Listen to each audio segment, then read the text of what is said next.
બનાસકાંઠા જિલ્લામાં કાંકરેજ તાલુકા મુખ્ય મથક શિહોરીમાં શ્રી સમસ્ત કાંકરેજ તાલુકા બ્રહ્મ સમાજની સભા શિહોરી આનંદવાડી ખાતે યોજાઈ। સમસ્ત કાંકરેજ તાલુકા બ્રહ્મ સમાજની સભા શિહોરી આનંદવાડી ખાતે યોજવામાં આવી, જ્યાં કાર્યક્રમની શરૂઆત બ્રહ્મલીન પૂજ્ય આનંદ બાપુના પૂજન અને હર હર મહાદેવના જયઘોષ સાથે કરવામાં આવી। આ શુભ પ્રસંગે ઊંડાઈ આશ્રમના પૂજ્ય બાપુ શ્યામ સ્વરૂપ બાપુએ આશીર્વાદ આપ્યા હતા।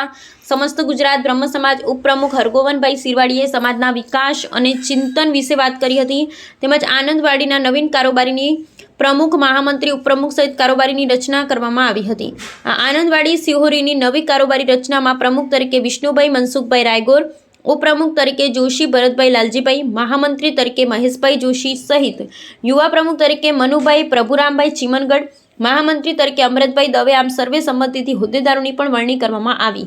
આ શુભ પ્રસંગે સમસ્ત ગુજરાત બ્રહ્મ સમાજ ઉપપ્રમુખ હરગોવનભાઈ સિરવાડિયા, અગ્રણી આગેવાન જીગર મહેતા, પાંચ પરગણા બ્રહ્મ સમાજ પ્રમુખ જયરામભાઈ રાવલ, વિનોદભાઈ જોશી, જગમાલભાઈ જોશી, જિલ્લા પ્રમુખ અરુણભાઈ જોશી, બલદેવભાઈ જોશી, હરગોવનભાઈ ઓડિટર, રમેશભાઈ જોશી, લક્ષ્મણભાઈ કાપડિયા, રૂગનાથભાઈ ધનસરા, ભૈરામભાઈ સિરવાડા, સરપંચ કરશનભાઈ કેસાભાઈ સિરવાડા, મુકેશભાઈ રાવલ રણાવાડા, કાંતિભાઈ મનસુખભાઈ નરસુંગભાઈ રાયગોર શિહોરી સહિત ખૂબ મોટી સંખ્યામાં સમાજના આગેવાનો, વડીલો, યુવાનો હાજર રહ્યા। ત્યારે અગ્રણી આગેવાન શ્રી હરગોવનભાઈ સિરવાડિયાએ ઉપસ્થિત સૌનો આભાર વ્યક્ત કર્યો હતો। અહેવાલ રામજીભાઈ રાયગોર, કાંકરેજ, બનાસકાંઠા।